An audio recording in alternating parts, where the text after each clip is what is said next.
right. Good morning, Dr. Eleanor. It is Friday, March 7th. At our new time, I think. Yes. It sounds like it works better for you. And I would say most days this would work better for me. Although I got home at 4 a.m. After loading out a concert last night in the freezing cold and spent 4 hours in the dentist chair yesterday. So I literally threw quite a lot at myself physically yesterday. And And you're still standing. Well, I'm sitting right now. I might stand in a bit. Usually, when we're doing these things, and even class, lately I've been standing one-legged on one of those medit or balance boards while I practice drum rudiments. Like for whatever reason, like I've got that kind of focus now where I kind of need to be have my hands and body be doing something as we're talking. So I'm taking it all in. Today I just need to sit. Today I'm physically and emotionally and mentally drained. So, Okay. but yeah. So how has your week been? My week has been quite interesting. Mhm. I am rebranding my website and working with some very interesting people who are helping me get it done Oh, and planning the next year of what I'm going to be teaching and what offerings I'm going to be making people and thinking about uh, who I can help and how I can help, especially in all of the different areas. I know on this podcast, I usually talk about astrology or noble energy maps or that stuff. But my skill set and my training um, is much more of a broad ability to coach all kinds of things because I'm trained as a psychologist. My specialty was relationships. I was trained by Masters and Johnson. I um, am a collaborative mental health coach for divorce. I wrote a book about divorce and relationships. So, as I'm thinking about what my niche is and who my audience is, it's very broad. And I use my esoteric knowledge to help people self-actualize, which is what is missing from most people's life, I would say. Uh, I can't even imagine and have never worked a 9 to 5 job or worked for anyone other than the 3 years I was teaching or I was in my postdoc internship.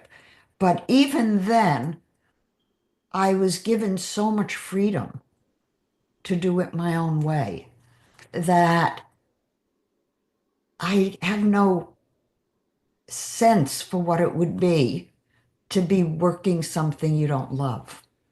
mhm. And I encourage people to live a life that is authentic with them and transparent and aligned with who they are. And work ideally is fun and you love it. So that's what I do. And my triple design matrix book came out a couple of weeks ago. It was a bestseller.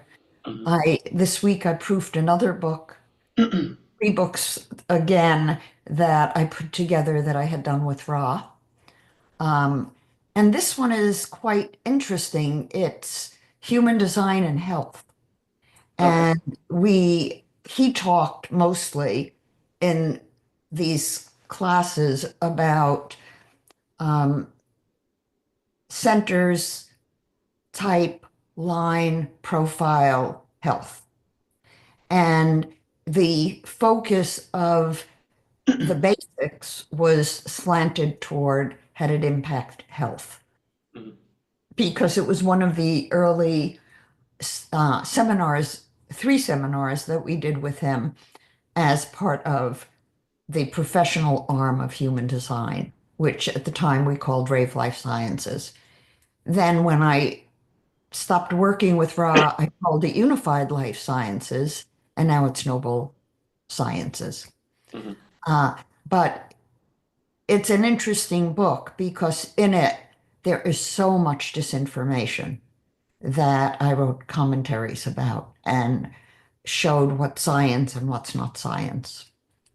So it's important to bring science to the human design community and stop teaching things that are misinformation. Yeah, well, and certainly some of it being the basis of people then exploring and taking it down another avenue when the hub of it isn't on point.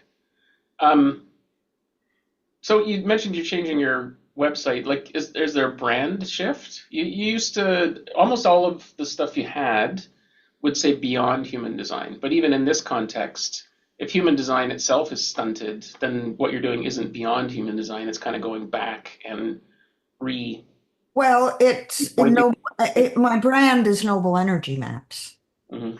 and it does go beyond human design from the standpoint of the science. Right.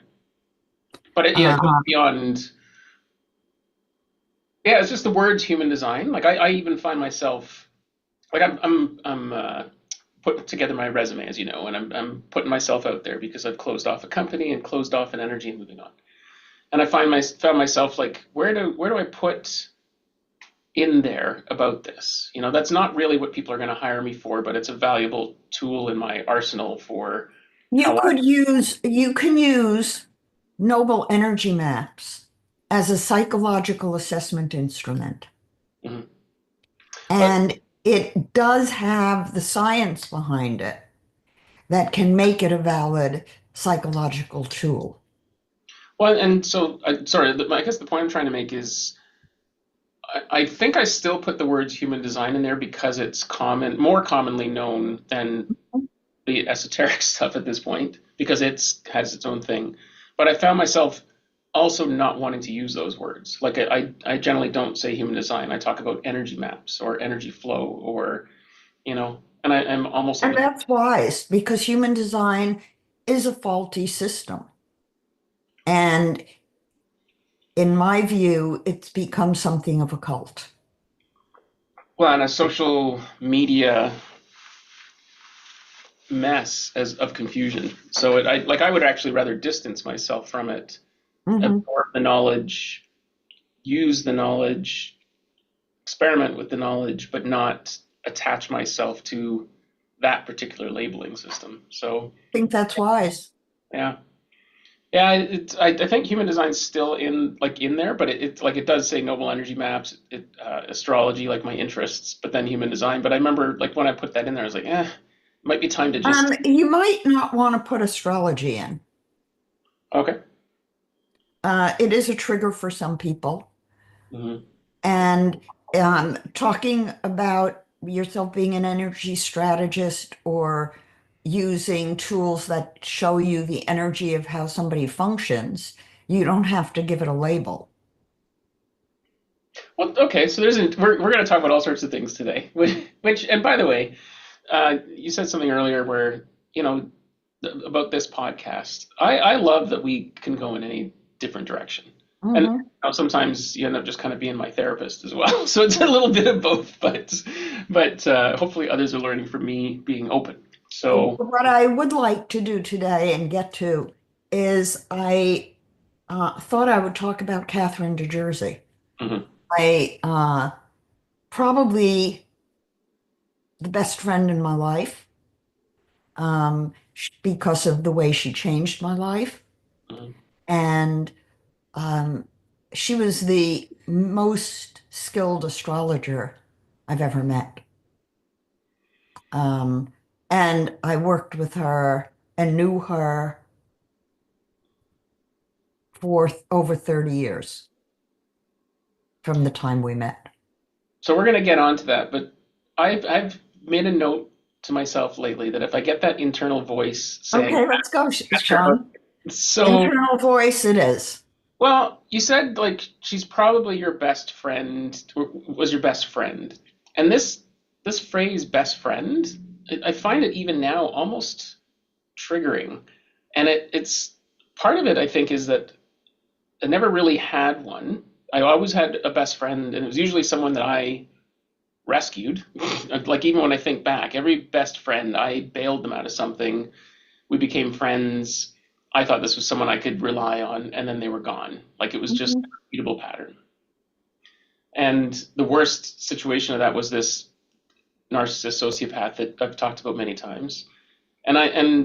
Probably the first year after he was gone, I realized like I was fixated on this. Like I had made him in my mind my best friend, Mm. and he would talk to me as though we were chums, we were everything. But it turned out that to anybody else, he barely referred to me as a human being. Like he was Mm. so incredibly manipulative, right? So, and then I just watch my daughter You struggle. know, there is a difference, Sean, between a narcissist and a sociopath. And that friend of yours sounds more like a sociopath than a narcissist Hmm. from a clinical standpoint. And it's an important differentiation because a narcissist would generally build up associations because a narcissist wants to look good in everybody's eyes. Hmm. So they generally don't do things that would make people upset with them unless they're in an intimate relationship and they go into a narcissistic rage. Hmm. We could go so many ways with that. It's the idea or the label of a best friend.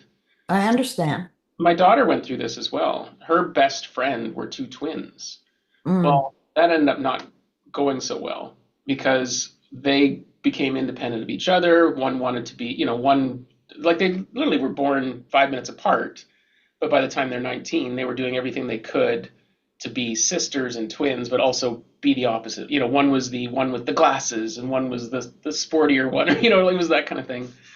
And my daughter ended up being like a casualty of that. Like, she thought she had these two people, but they had each other. And, Right. eventually, and she was devastated by it for a while. Like, it Mm. really broke her. And I don't know if we're taught that it's important to have a best friend. Like, I don't know why. Like, I look back now and I don't care. I don't need a best friend. I want. Growing up, children do need best friends. Mm. They need someone, and in my view, as a clinician, in all of the people I've ever worked with, thousands, um, the real pain was of not being connected with on a deep soul level. Hmm. And growing up, um, usually before the age of 5, children will play in parallel. They don't really relate to each other, but they have collective play. And then as they get into more the 7 to 15 age group, it's very healthy to have someone who you can confide in, you can open your heart to, you can talk to. And usually it's somebody your own age where you can talk about a teacher you hate or a teacher you love or antics you sort of push each other to do together that are sort of mischievous, but testing the limits, or someone you can play with. And if you feel that there's a soul connection, it can be healing, even if it doesn't last. On Hmm. the other hand, kids can be very cruel to each other. And so it's a double-edged sword. Hmm. But it is that need to connect with another human being who is sort of at your level of comprehension, understanding, uh, and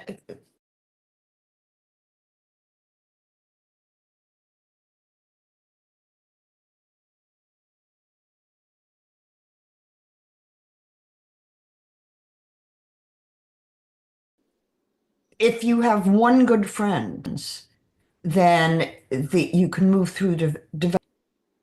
Yeah, well, I think that was kind of my question. Is it seemed to be almost like a family hang up that it was important to have a best friend, but when I reflect on my best friends, I was pretty much their sounding board, and I didn't get much out of it. Usually got disappointed. And sometimes I wonder if it's just being an empath, and then that gate 13 and people sharing stuff with me, and I used to just take it on. I know now that I would But some. Sean, in your basic design, you're a manifesting generator. Mm, And so a part of your motivation in taking things on was probably because you could. mhm, And it made you feel good to be competent and mhm, to be able to do more than the people around you could do or see about themselves. So it gave you a sense of gratification for who you were. mhm. And Yeah, it wasn't about the other person, it was about you. yeah, no, for sure. To the point where I think I sought it out. You know, I'm like I need a challenge. This person looks broken. Let's go become friends with them. That's pretty much. Okay, let's talk about Catherine Jersey. So maybe one of the first times we met on video, we did. I haven't done it in a long time, but I called it Mystery Meat Sack, and it was basically Mhm. like, you don't know who the person is, just this is their chart. Let's talk about them. So that's not going to happen today because Catherine de Jersey, you did know. So, and you've talked about her before, but maybe before, I'm presuming you want to look at her chart. You're going to look at, I think you were going to bring up your chart as well and talk about your relationship. But if you could just set the stage for who she was as far as like when she was active. Absolutely. Yeah. She's a fascinating person. And I'll give a little bit of my history about my interest. Um, when I was a kid growing up, I was psychic. And I knew that in order to ever be able to do what I loved doing, which was playing with energy and seeing energy, I would have to have a PhD. And it would have to be a solid PhD. It couldn't be a pretend one. So I went to University of Chicago. I studied with great people. I was very scientific. I did a dissertation that had 295 variables. It was a massive, massive study. Um, I had three very fine people on my dissertation committee. I actually chose men on my committee because when I did my master's paper, I worked for a woman, um, and I noticed that women could be bitchy to each other. And as much as I loved June and she loved me, June Tapp was her name, and my first Jungian training analyst was June Singer. But June Tapp was high up in the Department of Comparative Human Development that I was in, and she was supervising my research and my master's paper. And I noticed that she would pick at grammar. And I thought, okay, that's it. I'm not going to pick another woman who's going to be picky about stuff that isn't relevant to the topic. So I picked three men, Bob Levine, who was my chairman. Bob was a cultural anthropologist, um, also one of the only non-analysts who was allowed into the Freudian Institute to become a psychoanalyst with the condition that he only do research. And Bob gave me he said, I want you to do a big study and I'll give you all the money you need to hire people. So we did that.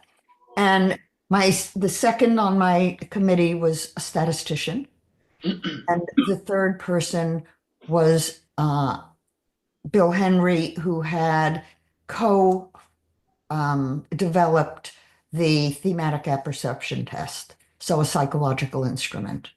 And he was also a publisher. So I did a very statistically heavy dissertation on family interaction patterns, child rearing practices, personality, and guilt in boys. And when I finished it, I did a postdoc. And around that time, I read a book by Sybil Leek, who was a psychic, a witch, and it was called Diary of a Witch.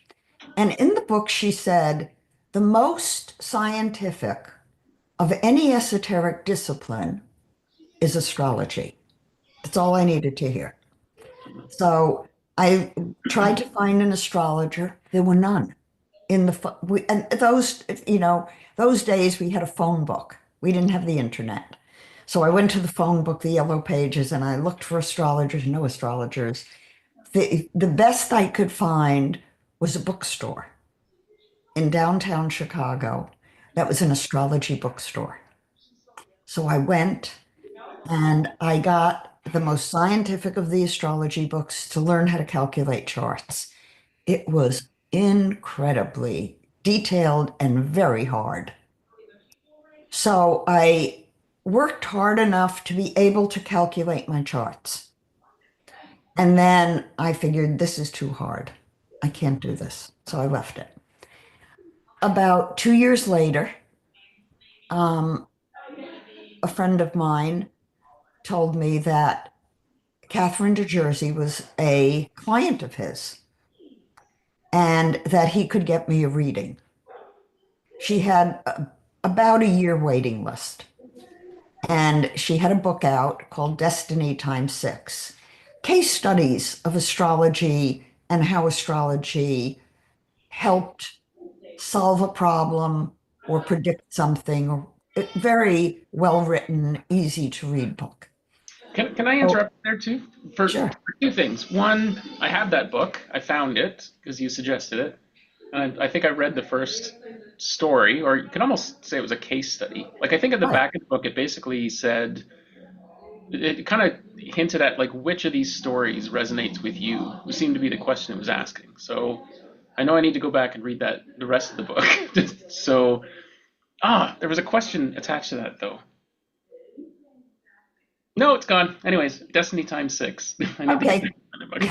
The second book that she wrote was Appointment with Destiny, and I wrote the foreword or the preface to that book. Oh, I have that book too. But Um, in any case, in December of 1983, I had a reading with Catherine de Jersey, and she lived in the Hancock part of the time, the Hancock building. She lived on the 53rd floor overlooking Lake Michigan, and it was her studio.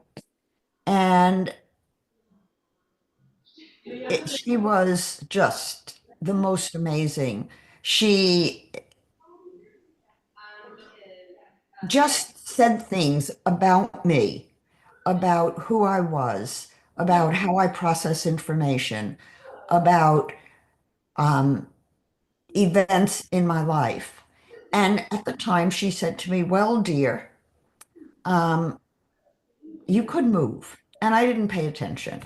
And then the next reading I had with her about 6 or 8 months later, because we immediately connected. And she said to me at the time, I always look to see if there are connections between my chart and the people I'm reading for. And if there aren't, I don't know that I can do a good job for them. Oh, that's interesting. Is that Very, because of familiarity contextually? Like in human design, people often use the word fractal. Like someone's in your fractal, or you're finding these people because they're in your fractal, and there are patterns. Anyways, keep going. But is it kind of the same so, idea? Like she only so wanted. when I went back for my second reading, I was in the process of signing a lease on an office and taking a loan to reconstruct the office with a business partner. And she looked at me and she said, I don't want you signing that lease because you're going to want to move. Mm, And I looked at her and I said, Katie, I unpacked my books after 12 years. Why would I want to move? She said, well, dear. And you have to understand, she had red hair and mhm. she had red horn-rimmed glasses. She looked like a witch. And so she said, well, at least bring me the legal contract and I'll pick a date for you to sign it and make sure you have a clause in there that you can get out of the lease. I did take her advice.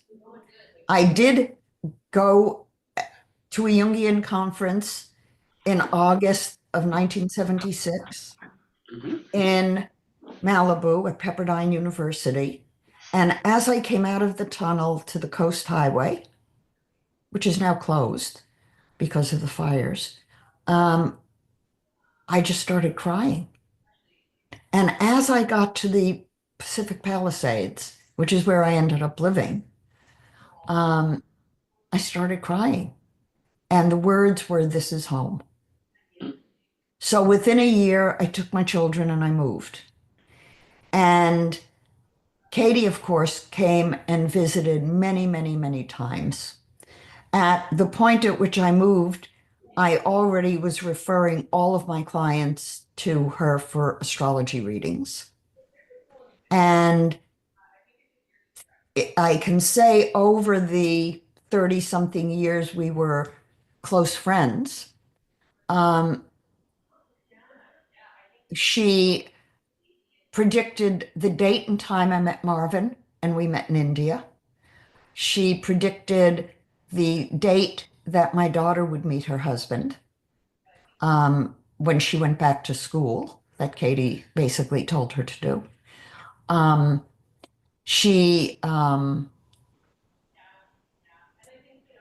just was accurate with so many people and predicted so many things in my own life. Um, and it was my relationship with her that challenged me.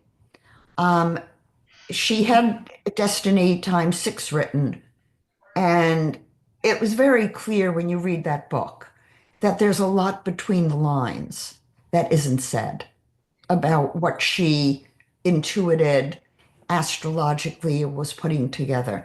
So one day she was standing at my kitchen counter eating, as she always did on a break. And I turned to her and I said, so, Katie, when are you going to write your next book with you, The Secrets? And she said, dear, don't push me. Mhm. So I looked at her and I said, okay, Katie, I won't push you. But how would it be if I study astrology and then come and ask you questions? Would that work?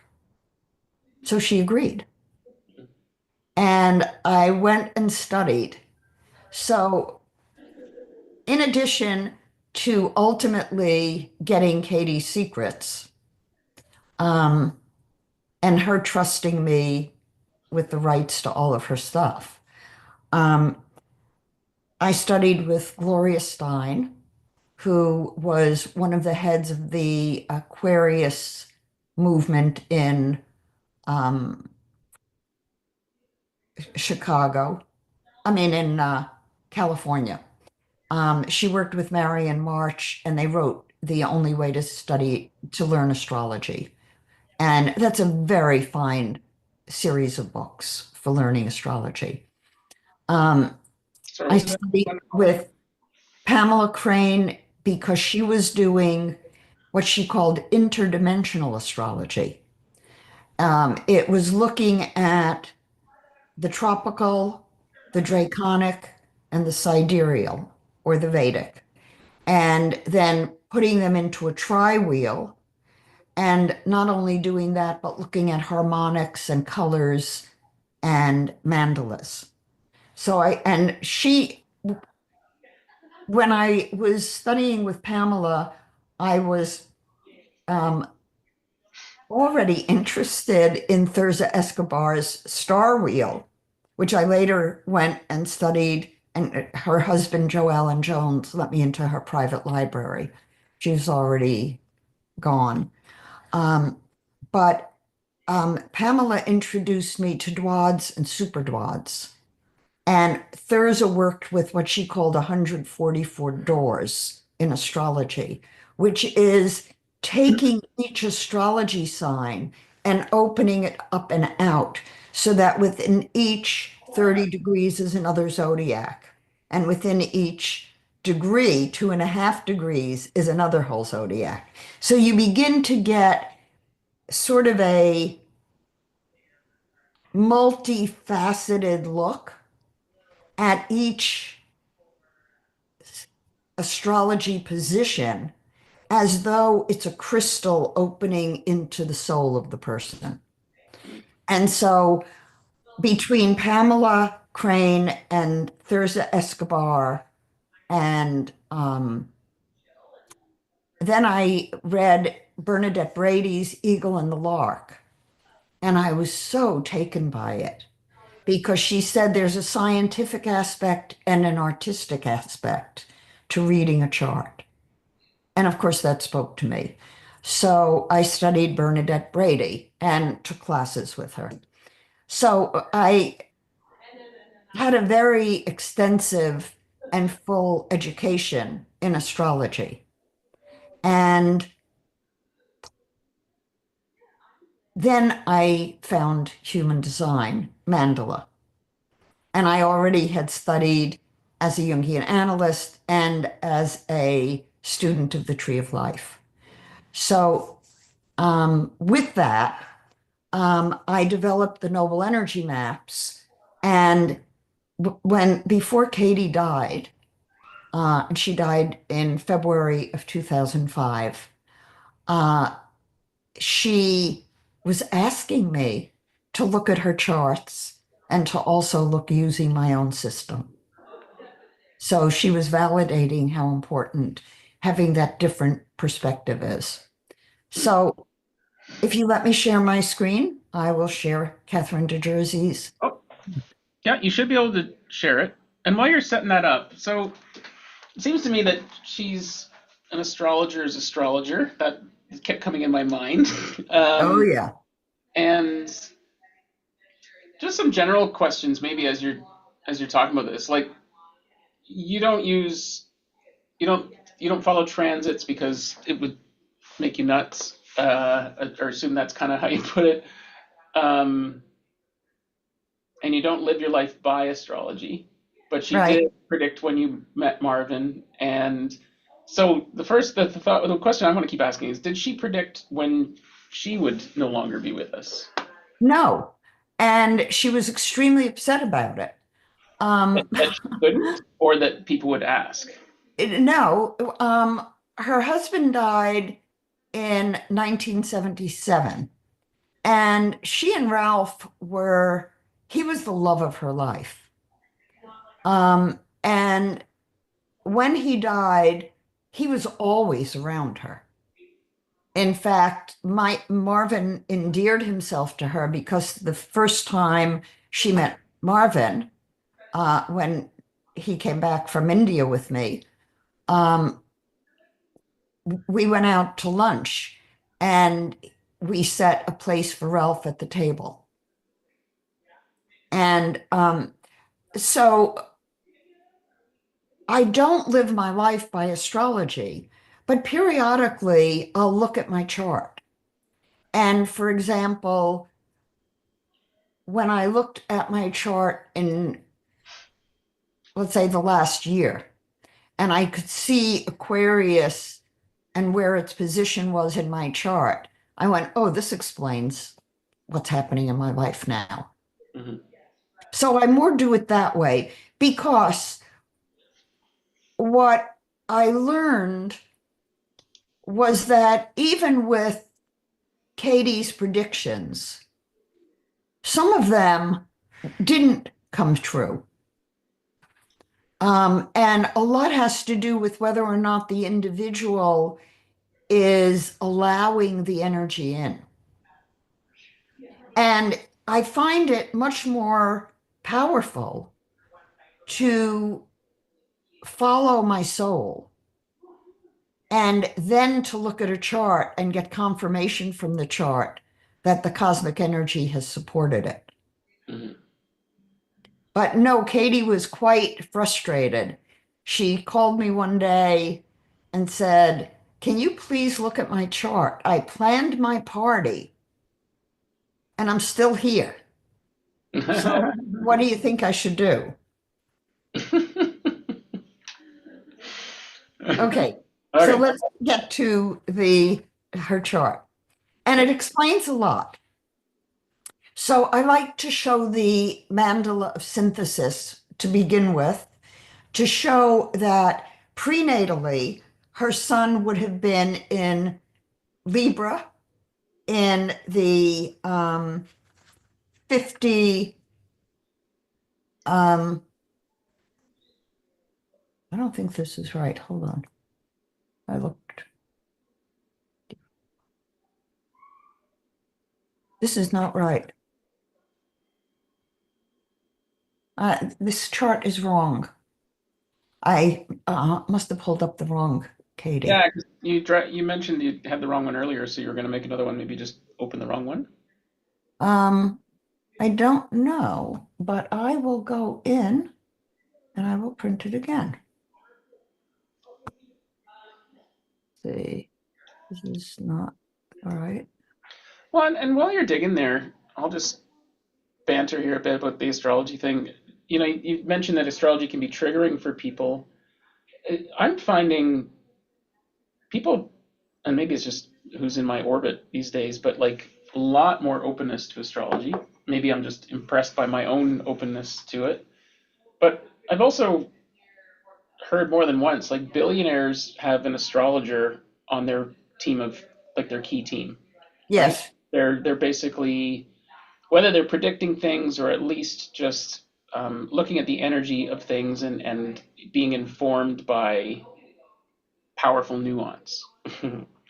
um, so the astrology thing is, I think, less and less triggering. I'm also meeting lots of young people, like in their early to mid 20s, who are absolutely interested in it.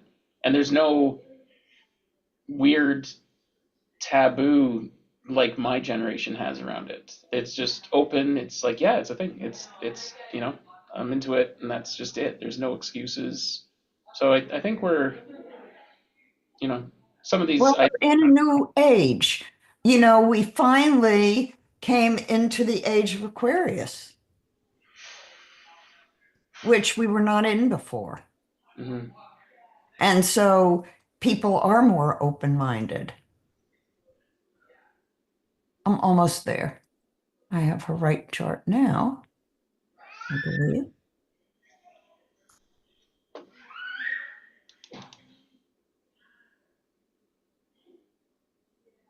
Yeah, I had this because I looked at it last night. So it's strange. Oh, this is the wrong. I opened the wrong file, is what happened. Hold on. This is very. Maybe we should scratch this and. Oh no, here it is. Here it is. This is the one I need. And not this one. Yeah, take your time. I mean, I think this is a great topic and great timing Mm-hmm. in light of the world right now. I think we're all looking for making sense of themes and the energy and yeah, I'm paying attention. So Okay, so I have those.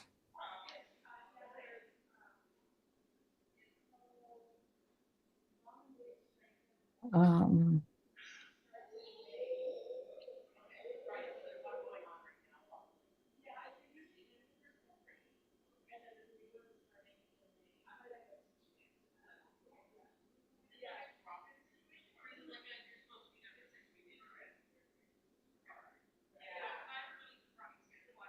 Let me just find.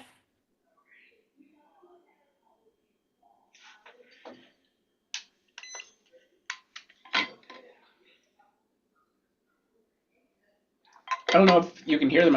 I'm assuming the noise canceling on my computer is working here, but there's literally five babies and their moms about No, 12 feet. we can hear them. Oh, okay. Well, maybe I'll try to tone that down then, because if it's distracting, because it is, I can hear it out the side of my head. It's all joy, but it's loud. There we go. I'll set that to auto. That should help. Oh, I can't do that. Okay. So, okay, I'm ready. Oh, I'm not ready now. Hold on. I need to get the images. And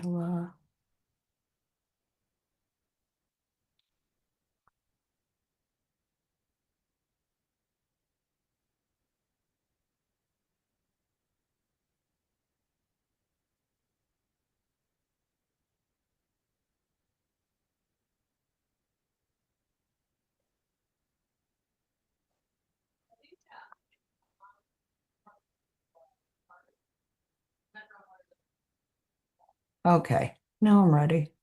Okay. Almost. Okay, let me save this.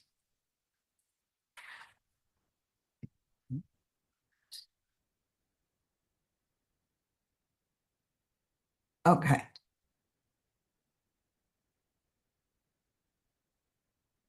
Um,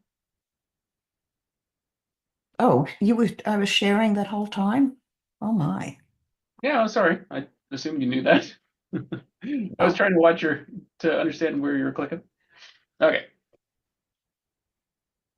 so let me see. Um, she starts in 17 and goes to 15.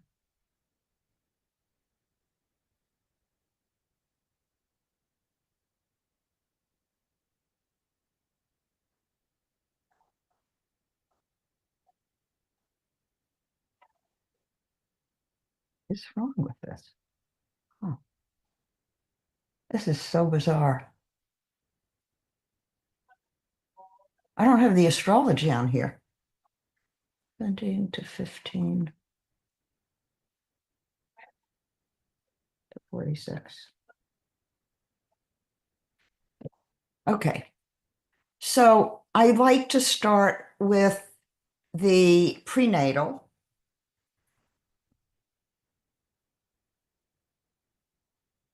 This is not, yeah. It it starts in the she would start in Aries in prenatal 17. When she was born, she was in Gemini in 15. And then 3 months of age, she was in the 46th hexagram. And I show that because I want people to recognize that by the time a baby is 3 months old, they have had half of the zodiac wheel imprinted into their energetic aura. And that's rather important because the earth has gone around the other side of the wheel. And what that means is that by the time a baby is 3 months old, they have everything they need to be manifesting their fullest potential. And they have choice. A baby at 3 months of old begins to reach for objects. It's one of the important developmental markers that parents and pediatricians look for because it means that the baby's brain is functioning and developing properly. So when we look at Catherine de Jersey's chart as an astrology wheel, we see something very interesting. We see that her first and second house are both empty. Her sun is actually 3 degrees of Cancer. Her ascendant is Libra, and her moon is Pisces, 23 degrees of Pisces. I should have done Marvin's chart. I hadn't realized until this moment Marvin's sun is 24 degrees of Pisces. So they had such an instant connection that it was a beautiful friendship for all those years. Um, what you can see is that Pluto is very close, within 4 degrees of Katie's sun, and it's in the ninth house. The ninth house in astrology is values, superconsciousness, integrity, truth. She was someone who gave such value to her clients. Her whole life was her clients. And she carried her clients in her heart. And she always had nicknames for them. She would nickname someone named Victoria, Queen Victoria. So she would remember the name and she would remember the associations. And sometimes she would refer to the nickname and she wouldn't remember who the person was. It was so interesting. What was her nickname for you? I don't know. Oh, so she would be when she was talking about someone else in context. Yeah, I don't know what she called me. Marvin have a nickname then when she referred to Marvin around you? I don't know. I mean, I'm not sure she had nicknames for me. Hmm. I was, Katie had no children, and Ralph did have children, and she didn't connect with them. Um, and she had nieces who she did connect with, and who I had contact with after she died mostly. Um, but I think she saw me more as a soul connection. I think probably of all the people in her life, um, she connected with me the most.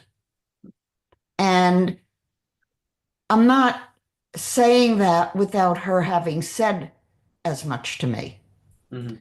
And when I did go, um, after studying astrology for probably 10 years, to Chicago, and I stayed with Katie in the Hancock in her apartment, and I spent a week in her apartment with her, getting her secrets, asking questions, and recording everything. And it was great fun. Mhm. So I think she almost saw me like a daughter I was very close to her. Mhm. And she would come visit in California, and she always said, house guests and fish smell after 3 days. But she'd come and spend a month. I have So, the same I have the same stance. I was taught that by my parents. Fish family and friends are good for 3 days or something like that. but she would come, and we had a really beautiful home. It's still actually posted on Zillow in California. Uh, but we had a room that was her room when she came, and she would strew her papers all around, and then she would do her readings in the dining room or in the upstairs room or in my office. So Anyhow, no, I have a question before you continue now, because you keep planting these little thoughts in my mind. What would she have thought of all the technology today as far as astrology? Would she have preferred to be? actually, once I got the programs, the astrological programs, um, she would have me run charts for her. Oh, okay. And she would still hand draw her charts and hand calculate. But um, I ran charts for her a lot. And in Appointment with Destiny, all the charts in there are the charts that I ran. Hmm. Um, so she did not want to use technology, but she did want to make use of technology. So I would run not just the flat natal charts like this one, but also the progressed charts for her. Mhm. And um, one of the secrets she gave me was that when you do progressions or even look at transits, you want to use the birth time of the person as though that person is born on that day, Mhm. because then it's much more accurate. So when we look at her basic astrology, Cancer on the midheaven, she was definitely a caring person, very sensitive, and she had Neptune and Mercury in the 10th house. Now, Katie would make up stories as she went when she was doing a reading. And I came to notice that at times she could get into her own story. And sometimes it would pull her a little bit away from what she was actually seeing in the chart. So let's look at who she was in Noble Energy Maps. So here we have, I must have forgotten to check off the astrology box, but here we have the basic, let me make it bigger for all of you.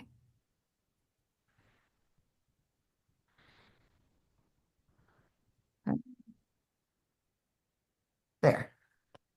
Um, um, Whoops,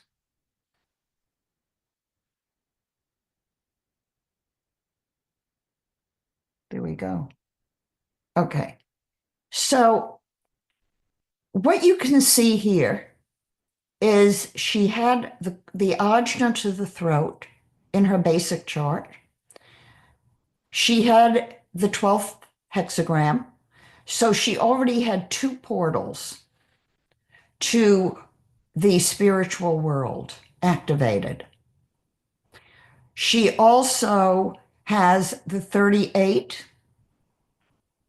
and she has the 27 all in, and she has the 50. So she has a lot in the spiritual world. And she has the 3410.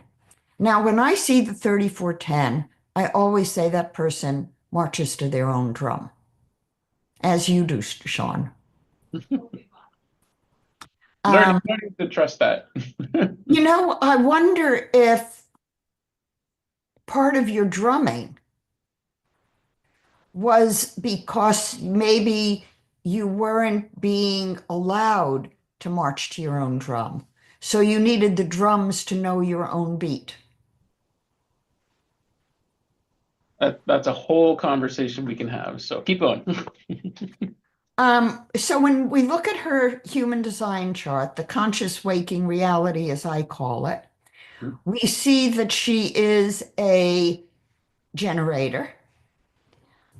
She has a split, and she has another split, and she has another split. A triple split generator, emotional generator, to use traditional human design terms. Um, she loses the sacral center in all of the other charts except for the solar. Hmm.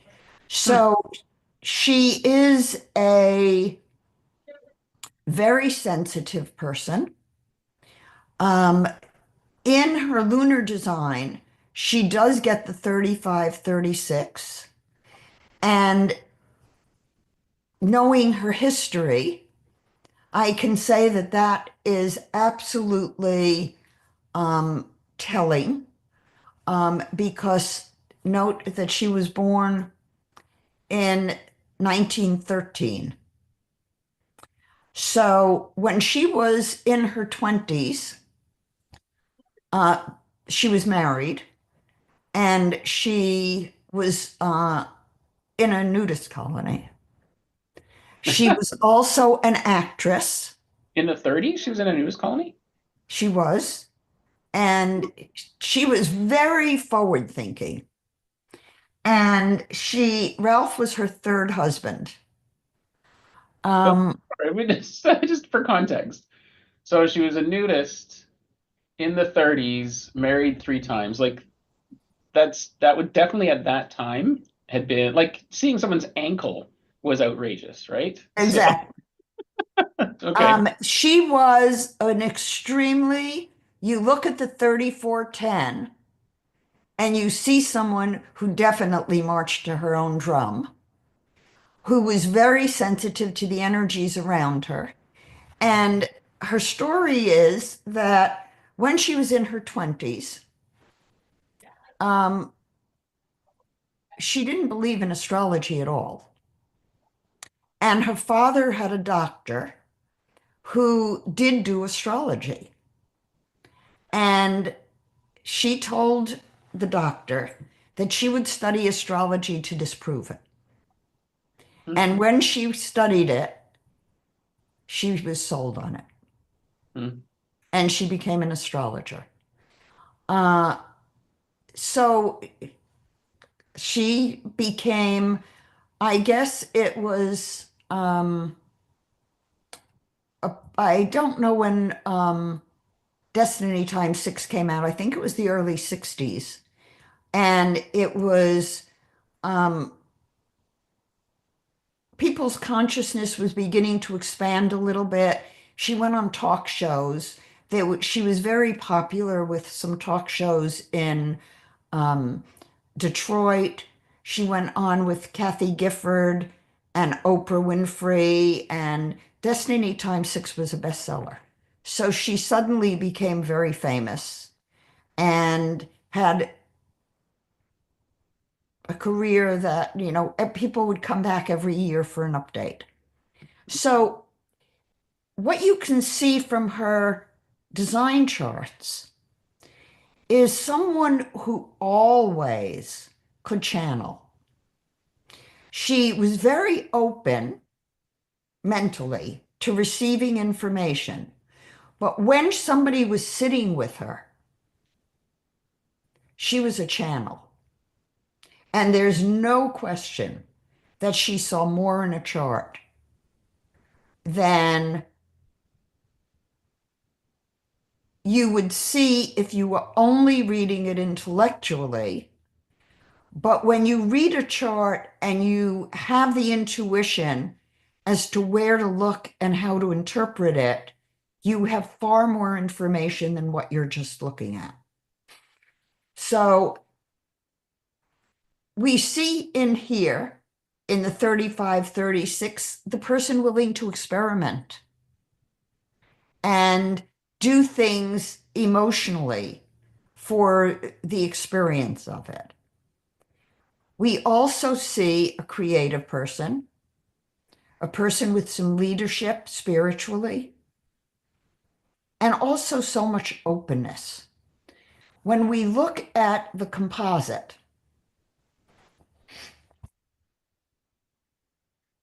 we see someone who has the 5818. And did I put my chart? Oh, I have my chart here. Um, she has the 5818, which is a path in the tree of life that lets us know that we are light bodies in physical form. And the 5818 is a channel called judgment card in the tarot. And it's also work on what has been spoiled. Now, I see that channel and interpret it always as someone who picks up on the frequency of the person they're with, and they know if it's ringing true or not. So keep that in mind in looking at her chart. She has skills, she has stories, she has intuition and genius. She can use creative intelligence. And where does she get the 45-21? She's also a split in composite there, I Yes, noticed. she is. She gets the 45-21 between the postnatal emotional design, the lunar design postnatally, and the solar. So she keeps it. The 45-21. She gets the 21. Where is the 21? Her moon is in the 21. And her moon then moves to the 45. And then postnatally, Saturn goes into the 45. Very interesting.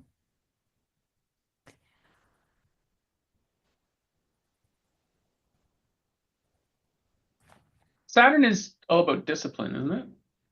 It's discipline, it's authority. Hmm. She did speak with authority, and she did tune in psychically to the people sitting in across from her. And she would ask questions. And I would say the one weakness was that she could come up with a story that would resonate with who was in front of her, but it wasn't always what was in the chart. She does have the 46-29, and she did, when she was at our home doing readings, she would start readings maybe 10 o'clock in the morning. She didn't take breaks. So maybe on a 15-minute break, she would race down to the kitchen and grab something and eat at the kitchen counter. Um, Come 5 or 6 o'clock, she'd like her wine, and she wouldn't generally do readings in the evenings. We would hang out, watch movies, chat, dance, play, um, mostly just hung out. Um, and she had all three formats here. So one, let's see, in the composite, she has 5 activations. 5 activations coming out of the self center. Many of them pointing downward. Now, in one of the um, layouts I did, based on what Rod told me about the major arcana in the body graph, the 3 pointing downward are mostly personality oriented. Um, the 7, the 1, the 13, and the 2 are higher octave energies in consciousness. But the 10, 15, 46, and 25 are personality um, recognition of who you are in a personality. Whereas the ones above and the 2, direction of the self, are who you are as a spiritual being. and how you contribute. And in the tree of life, if we drew a line between the 10 and the 25, so the corner to the corner of the diamond, we would be differentiating the higher mind from the lower mind. And so the two, the direction of the self, is a very important channel in terms of raising you to your higher mind and away from personality issues and reactions that take you in the wrong direction for who you really are as a spiritual entity. Um, so Katie, when you look at her chart, she has the ajna to the throat, to the solar plexus, to the root, to the splenic center. But then the sacral to the self is itself isolated. So she does become a split definition instead of a triple split definition. And very powerful, her own person, not always doing what she needs if she's called to do service, which she was constantly in service. Mhm. I don't think that than her glasses of wine in the evening, that Katie had much of a relationship outside of her clients. And her clients, many of them became friends. But she was always working, always looking at charts, always studying charts, always thinking about charts, always thinking about how something would affect a client of hers. Mm. And let's look at the astrology again. Whoops, let's go down here to. You mentioned her drinking wine a few times, but you said something there that was really interesting about the connections with her. You said something like outside of the wine, her connections were always with her clients, or something to that effect. And it was such a thing statement. She was, when she married Ralph, they had a house in LaGrange, which is a suburb. And she had her studio in the Hancock. Um, I met her in 1973, and I never met Ralph. She would spend 4 days at the studio and then go home to LaGrange on weekends and spend the weekend with Ralph. Ralph died of cirrhosis of the liver. He was an alcoholic. Mm. And she wasn't an alcoholic, but she did drink every day. Mhm. She loved her wine. She didn't drink before dinner time, but she could knock off a bottle of wine a night. Easy. Um, So I have a couple of questions because I've got my own stuff around alcohol and also just being clean or being present, right? Like there was a time there where I could knock out a bottle of wine in a night or a bottle of whiskey, and it would of course set everything in motion incorrectly for the next day, right? I'd have a terrible sleep. Um, I would carry today's problems to tomorrow. Um, it seems to me that like, your light body, your body needs to be clean in order for it to be psychic. So did the wine muddy her, or is it a spirit and it gave her spirit? Because this I, is. th- Mm. um,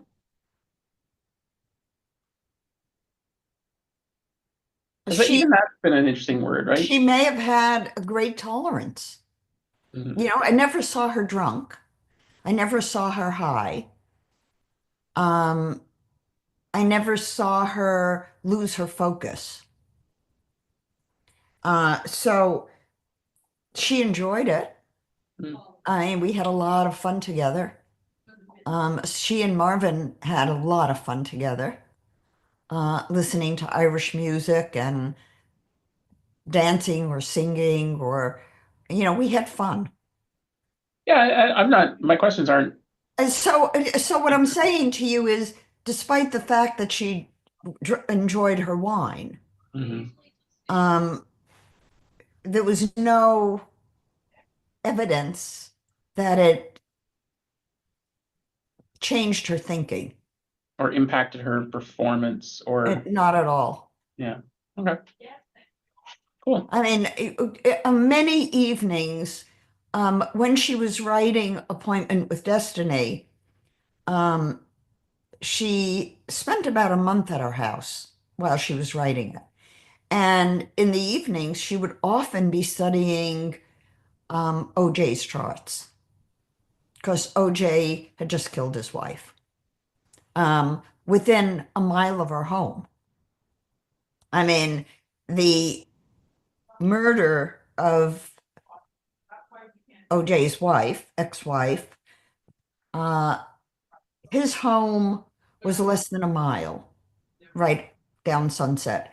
And um, the woman who was murdered and the man who were murdered were within 10 minutes of our home.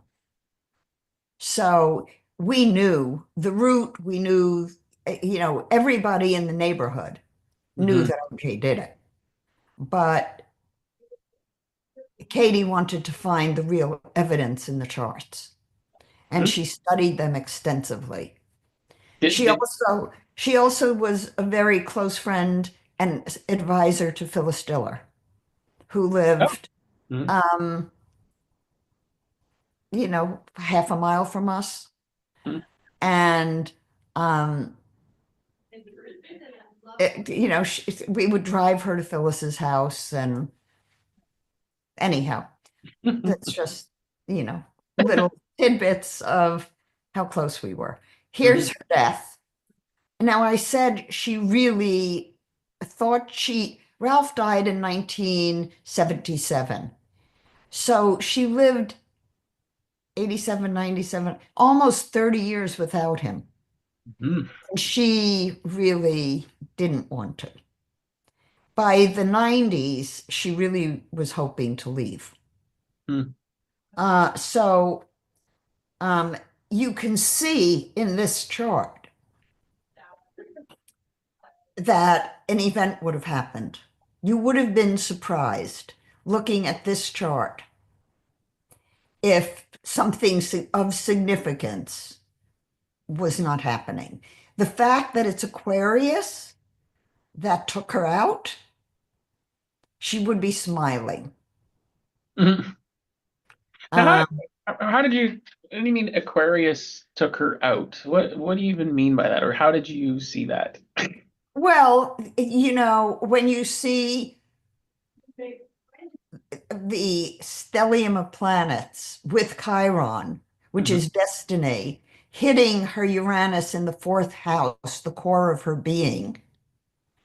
And we know that she really wanted to go. She probably, with these energies supporting her, got what she wanted. If I looked at this chart ahead of time, this is her death chart. So I think I looked at the progression of the death chart rather than just the transits. And we would look here at, there it is, the secondary progressed moon joining Neptune, conjunct her 10th house Neptune, important event. Would I know? I mean, it could have been that she would have published something, but there you have Saturn right on it. constriction, and you have something activating creativity. I would guess that when she left, she felt like she came home. Hmm. Progressed moon in the ninth house. Ninth house progressed moon conjunct her north node, conjunct Pluto, conjunct. I mean, it's like everything she valued got support. Interesting that Chiron is right on the ninth house cusp, which you sometimes look at the ninth house cusp to see if there's a move, a long-term move. You'd usually expect something like Mercury to be there. But we have Mercury in Aquarius, but we have Chiron. Do we interpret that as a long-term, maybe a destiny move? I mean, we can look at that. When I was studying astrology, um, with Gloria Stein especially, I said to her one day, "So, Gloria, how would you know that this event would have happened um, prospectively instead of retrospectively?" So much of astrology is looking at a date in the past in your life and finding things that, as I'm doing now with the death chart, of what could have predicted it. Mm-hmm. But if I had looked at it ahead of time, which I probably did for her, I may have said, well, Katie, it could be then, but it could also be that you begin to feel better. Why would I say that? The transiting ascendant is hitting her sun, progressed suns. Now, looking at it now, it's very apparent. That's a death chart. Hmm. But at the time, I and I meant to run the death chart with the let's see if I do it now. Um, I'll do it here.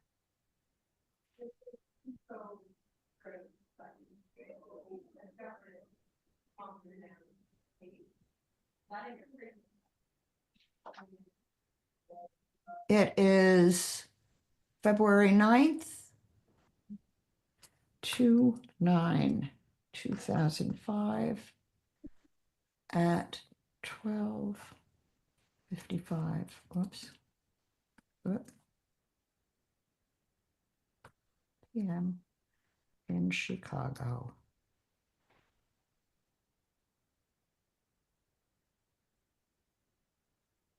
Okay, I'm just going to run her chart. Hmm. Just looking at some chat comments today. One is from Alina Eli. I follow all your podcasts since you started broadcasting together. I've watched some of them multiple times. Very inspiring. Thank you, Alina. I can't go Nice. back and watch it because it's in the past for me. So it's amazing to me that someone would watch it a couple of times. Like we're all so different. Fascinating. Okay, I'm getting her actual death chart. And then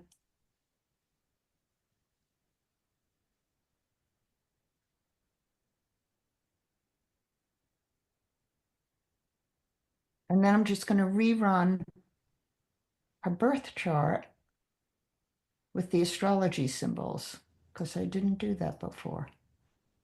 Whoops, what just happened? There it is. Did you ever do a death chart for Raw as well? because he had predicted his death and had it wrong, right? He did. Yeah. I don't know if I did or not. I Hmm. do have his death time, and I did a memorial for him. Yeah, because your comment earlier, like, looking back now at Catherine, New Jersey, this is clearly a death, I think you said death chart. So, um, okay, this keeps floating in my head too, so I'm just going to ask while you're doing that. You, along with a few other people, you think even Marvin, when he's talked to me, there's a calming, you'll say, like, there's plenty of time. And that's all I needed to hear. Like, there's always this anxiety about, I don't know, living or whatever, but it's something as simple as just saying there's plenty of time, and then how I internalize a statement like that. Um, but I never know what people are looking at when that comes to mind for them. Okay, so I got them. Say again what you're asking me. Yeah, I'm not even really sure what I'm asking you, but I've noticed that you, on a couple occasions when you've looked at my chart or talked to me, and some others have said as well, at some point you would always say, "Oh, there's plenty of time," and that was like such a relief to hear that. It was almost like you can see that I've got time left to unfuck myself, you know? Well, we all I think if we think young and we think with a future and keep dreaming. When Marvin and I turned 60, he said to me, "Well, maybe we should think about retiring." And I said, "No way in hell am I ever retiring." Said, "People retire and they die." Hmm. I said, "I think what we need to start doing is having new dreams. Hmm. What do we want to do in the next 10 years? What do we want to do in the next 15 years? What do we want to do in the next 20 years?" When you're 20, you're dreaming about the future. When people retire, they're not looking at the future anymore. Hmm. So, um, 3 years ago, almost 4 years ago, when we moved from Pacific Palisades to Mount Pleasant, South Carolina, where most people downsize, we upsized.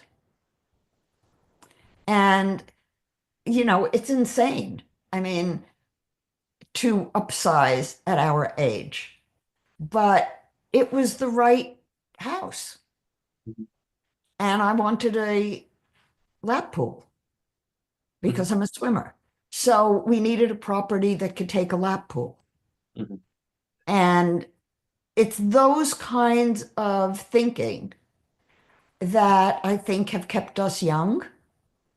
And we still feel like we have plenty of time.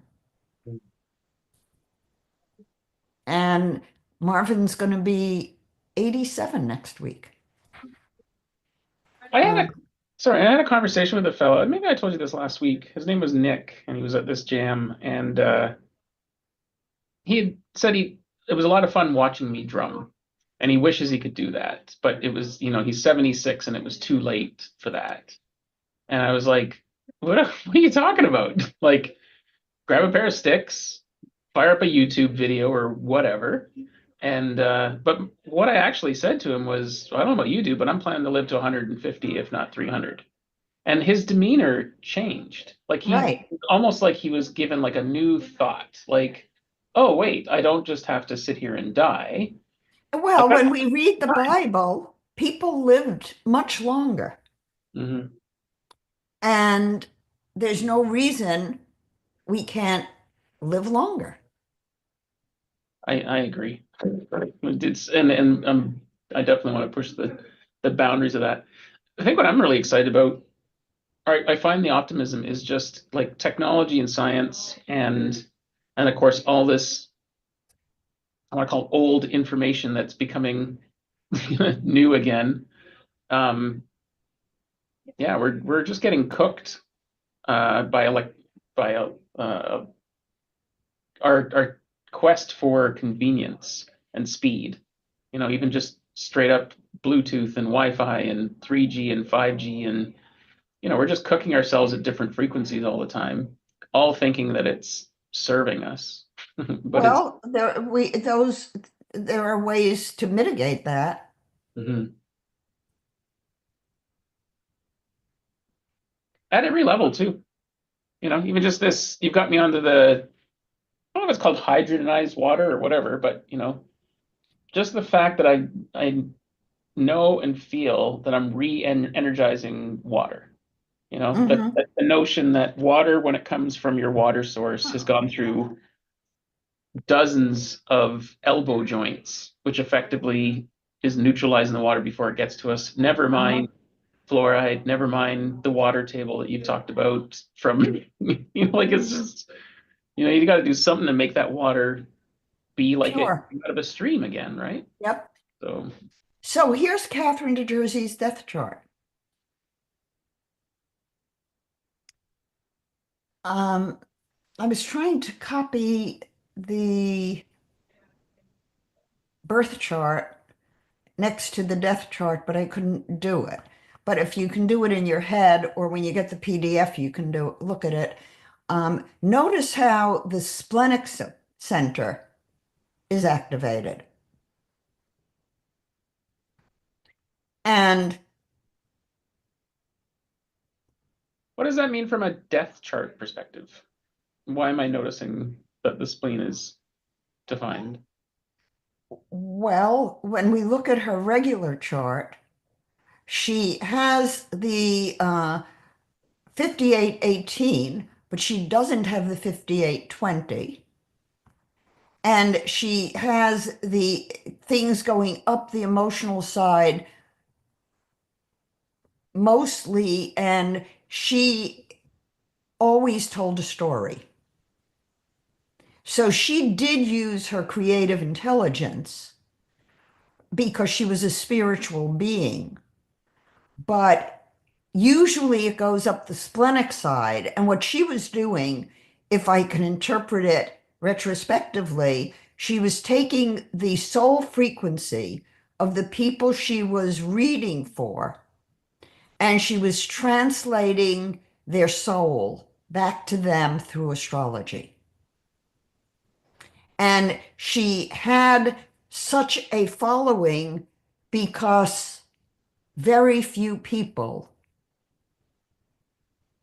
whether astrologically or personally, connect soul to soul. And she did. And then when we look at this is a basic chart, then this is the death chart. And you can see I added the astrology in. So we can take this one that doesn't have the astrology and get rid of it.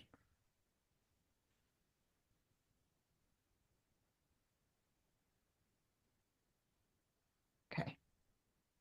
So here's the death chart, and you can see the splenic center connects to the 10th gate. And in her spiritual, the 345710 connects. She wanted to die. Hmm. She had Parkinson's. She was not happy. The last year or two of her life were not happy. Um, How did she die? And did she die suddenly or like, no, she didn't die suddenly. She had, for the last couple of years of her life, she wanted to stay at home, and she had 24-hour a day live and help. hmm, And um, she just, deteriorated and then died. hmm,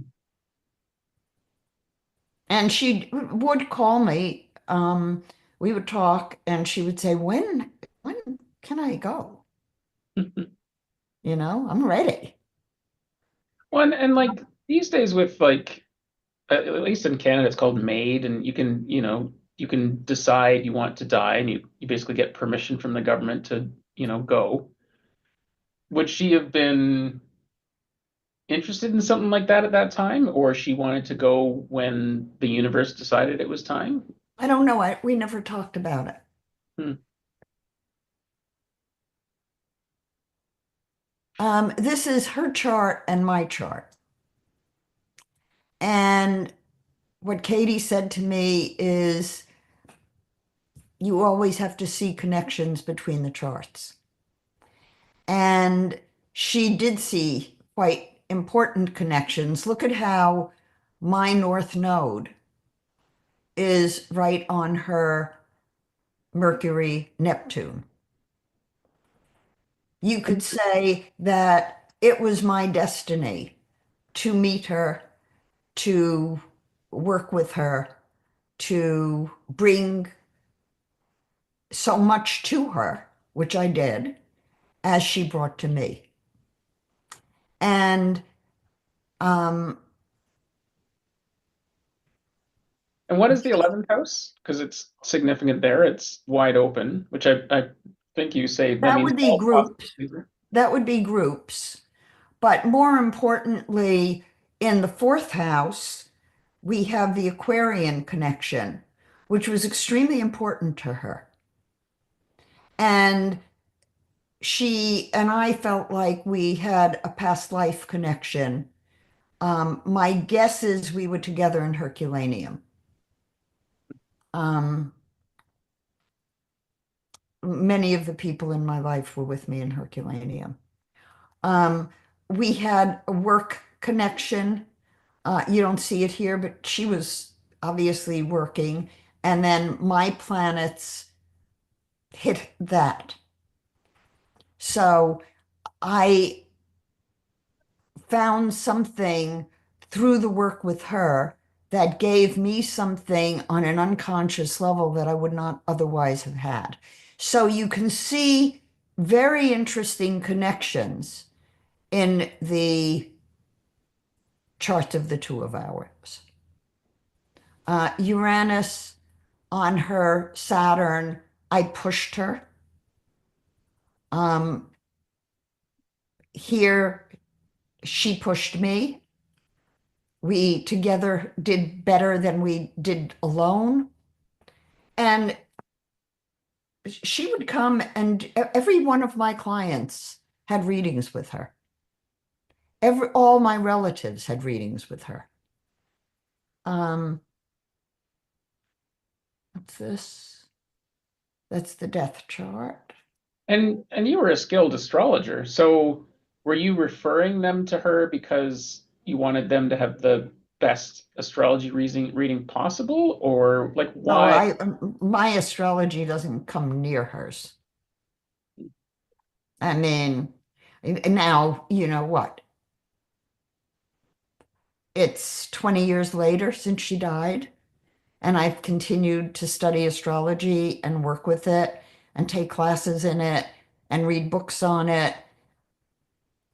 And she didn't know the tree of life, but no, Katie is the best astrologer I've ever met. I can never compare with her astrologically. I learned some secrets from her. Um, told my son when he would meet his wife, and he did.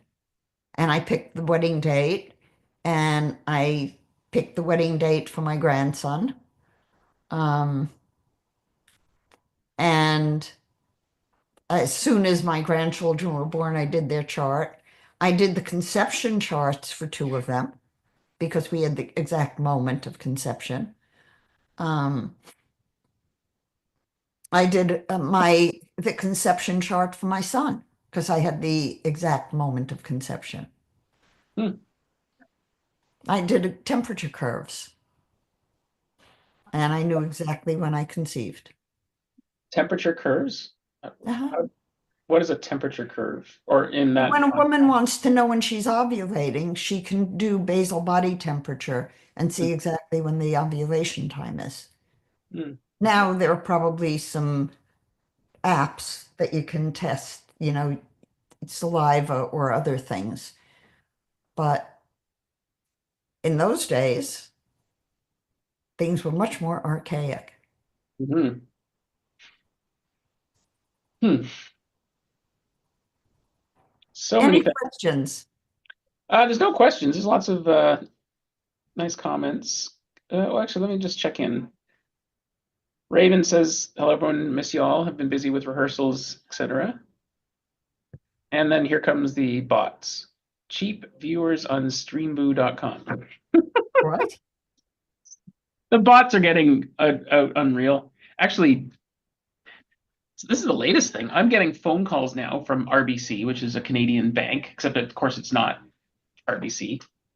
And it's the scam is, they tell me that my master account for my credit card has been compromised. So already I'm like, okay, I know I'm talking to someone about bullshit because they can't even tell me if I have a Visa or MasterCard. So they're trying to like sit above it.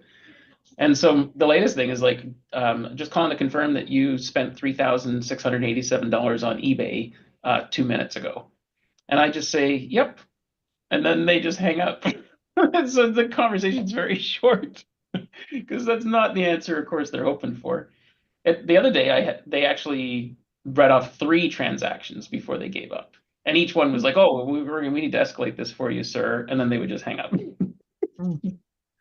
It's like I realize it's still working on people, but it's insane. I really, really fear for particularly people that are seniors because they were already, at least in my experience, a lot of them afraid of technology. My mother-in-law would be like if I would suggest something that she needs to type on her computer, what I would be troubleshooting remotely, she wouldn't hit the enter key until I said hit the enter key, right? Like she thought she might be able to launch a nuclear missile attack from me through her remote keyboard. And of course, I was a little asshole about it, and I would, say, "You didn't hit enter, did you?" And then she would, and yeah, I'm just, I love my mother-in-law. Who's one of these? Anyways, um, hmm, astrology's fascinating. And um, I'm drawn to it. I still don't understand. Like when you talk and show stuff, I just nod along. Basically, say It's it very, resonates. in 1971, when I first started studying astrology, I thought it was the hardest thing I ever studied. Mhm. And I still think it's among the hardest things I've ever studied. Um, What it, rivals it then? what? What rivals astrology as far as because you're basically saying it may not be the hardest thing you've ever learned now at this point. So, Um, Probably for me, it was the Hebrew gematria because I don't know Hebrew. And when I was studying the Tree of Life, um, probably divination and gematria were very difficult because my notebook on gematria is over 1,000 pages, and it's all handwritten calligraphy of the Hebrew letters and words with their numerology and their root numerology. So the level of information coded into that book is enormous. mhm. And the divination on the Tree of Life, Sam, thank you. Um, Learning, within each Sephiroth in the tree is 4 worlds. And within each of those worlds are the 4 suits of the tarot. And the paths are the major arcana, but the Sephiroth are the minor Sephiroth. I mean, the minor arcana. And there are 82 cards in the tarot deck. So, or is it 84? Anyhow, it's a lot to learn, a lot Hmm. to memorize. And when I was studying the Tree of Life, I was studying alchemy, colors, sound, associating sounds with the Hebrew letters, with the words you would say to activate different paths. Very complex. And it took me 20 years to get through. Hmm. AI and the speed at which pattern matching can be done for us now. Um, like, I want to know more about astrology. I struggle with attention span. So the thought of approaching it the way you have, I just, it doesn't seem realistic. Is it safe to No, use? Yeah. you see, the thing about AI is that it's mental world only. When you learn it for yourself, like when I print out an astrology chart and I look at it, something inside of me is being activated. Hmm.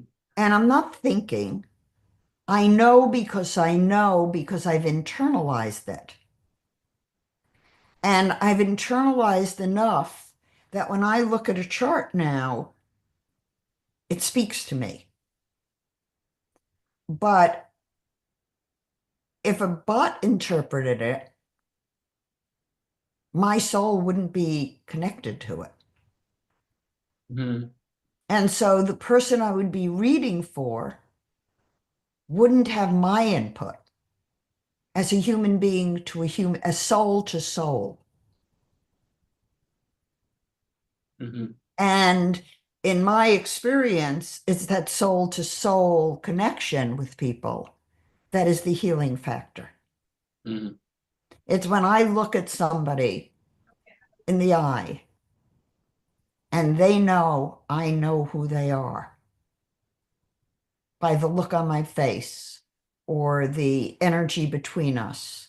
Even if it's online, there's an energy Hmm.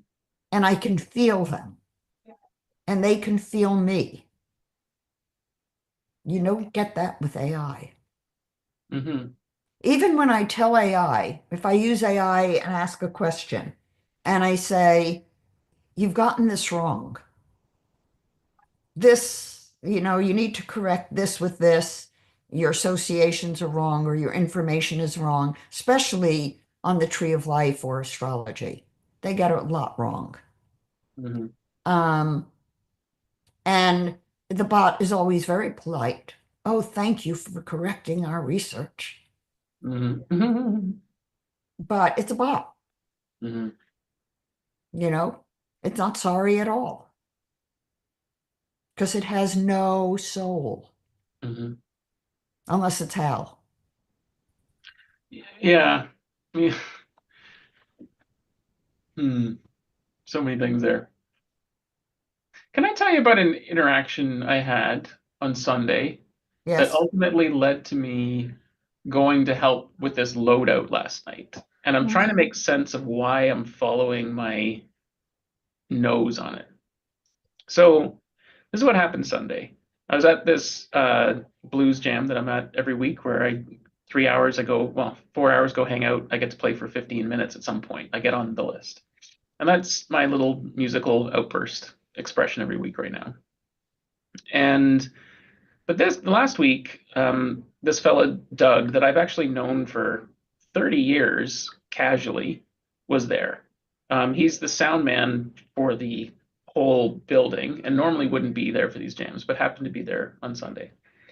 And we locked eyes because we knew each other. And he wandered over to our table and was like, basically, he said he was killing time for a bit, waiting to meet someone, but he'd come and hang out.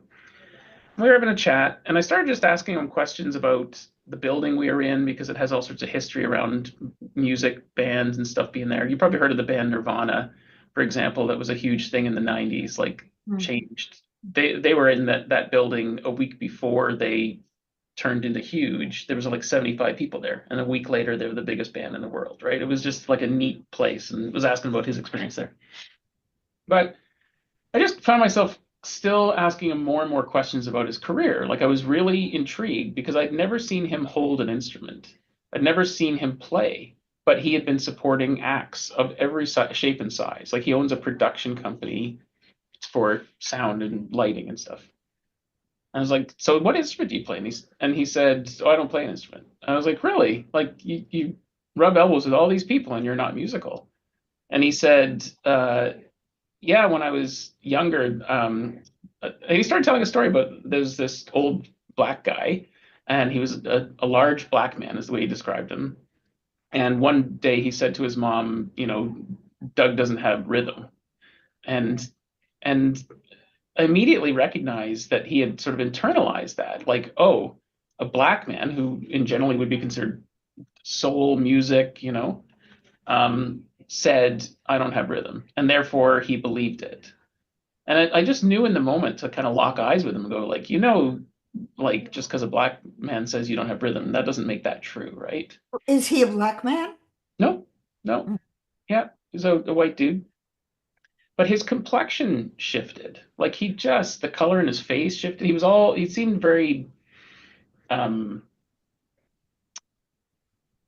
it was red. Like he was holding a lot of, and then all of a sudden he kind of relaxed. He took his coat off, and all of a sudden he hung out for an hour. And like it was just like, wow, I think I did something there. I did something useful for this friend. And then he got talking about like, oh, this big country artist coming through Victoria, and they're short on people helping to pack out everything up. They had 19 trucks at this show last night, and a lot of bands will start their tours in Victoria because it's the most west coast you can be. So if they're going to go east, they'll do their setup in Victoria. So that's where they get all their equipment, they label it, they figure out the Tetris for their trucks, which is literally what was happening last night. 150 people playing Tetris with 19 trucks, all these boxes going in and trying to get it all back in the way they got it there. So on this Sunday, I had this moment with him. I was like, man, what a interesting moment and connection. And then he had said, well, he just mentioned passing. There's this artist, Jelly Roll. He's going to be in town. They need people to help, and I just found that kind of interesting, but parked it. And then later in the week, I heard it again that they were short people to help with this Jelly Roll concert. I thought, well, okay, for some reason the universe is telling me to offer to help. I've literally just closed down a business. I've closed off one energy. I need to move my body. I haven't played pickleball in a week. I need some exercise. And the next thing I know, I'm buying steel-toed boots and having a nap and preparing to like go to this concert at 10:30 at night or after to load out this concert. And it was miserable. It was freezing. Did you ask yourself in the course of that process if it was right for you? I I I did. I asked myself, I tried my pendulum. I was like everything was saying go. I'm not sure what I got out of last night other than exhaustion. I'm I not sure realized that the pendulum can be misleading. mhm. Um, and it sounds like the hook for you was that you said something that took him from the mental to the spiritual world. So I bridged that for him in that moment. And then you felt like you needed to service that. Mm. It wasn't enough that you did it, but you needed to make sure that he stayed there. You had an investment in his well-being. Well, and he was there last night, and I actually didn't expect to see him there because he has his No, own. no, but that's not the point. The Hmm. point is what went on in you to get you to do something that you know retrospectively wasn't really in your best interest. Mm. Maybe to do it for 2 hours, maybe to put a limit and a boundary on it, but to just go in and get exhausted when you were already exhausted from having sat in the dentist's chair For 4 hours. was not something the pendulum should have said yes to. Yeah, and honestly, because I've been playing with that, I think it was the pendulum that was like, yeah, go. And so, whatever money I got paid for these steel-toed boots that I probably won't use again. And I was reflecting on it this morning with Wendy. I was like, I didn't even see the concert, and the whole time I was frustrated because I'm loading all this gear and I have no context of each piece of Okay, equipment. but Sean, instead of looking at the experience, you know it wasn't right for you. That if you had it to do over again, you would have connected with him in a different way. Or maybe you would have facilitated him getting other movers, but you wouldn't have put your body in that position. Yeah, I So it's going back to where you made the choice to go one path versus the other. that's And it. you didn't see how to service him and get what you needed in relationship to him other than doing something that wasn't right for you. Hmm. And there you have the emotional reaction in the solar plexus and the intuitive knowing, and the 27th path didn't tell you the truth. Hmm. I almost want to say, like, I feel like I'm chasing or trying to find synchronicities. So, and the reason I say that is the artist, this jelly roll, it's got a fascinating backstory. But like as I was driving to the arena, my one of my favorite podcasts is called the Smartless Podcast, and it's three comedians that meet with people. And sure enough, last week was Jelly Roll. Like, and this is not a guy from my local area. So I'm like, so it's just like, why is this? My head is trying to put together why this is in front of me, and Don't. yeah. You're going too specific, Yeah. and I think you need to be more in yourself and less outside yourself. Hmm. Yeah. The one The thing oh, sorry. Let the synchronicities come for you from inside, Hmm. not for you from outside. Hmm. Because the ones coming from outside are not moving your life ahead on the inside. Hmm. They're fun, they're interesting, but they're superficial. Hmm. And they're not giving you the level of depth of soul that you're craving as an anchor and a connection. Hmm.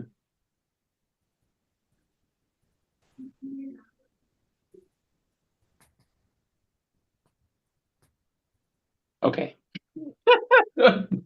I'm hearing you. My brain is still like, oh, but hmm. And trick, instead of but, do a yes and. Hmm. Instead of a yes but, do a yes and. Yes, and okay. And always ask. What we did in the webinar yesterday was I recommended that when you go back to the source of your experience in the past, there's always a past association. And when you go back to that past association, you want to use clean questions. What do I know about this now? Um, I think I bogged down on the document on clean questions because when I started looking for the document I wanted to include on clean questions, I had so many clean question documents that I wanted to make it um, more comprehensive. So I'm not sure that I have that posted at this point.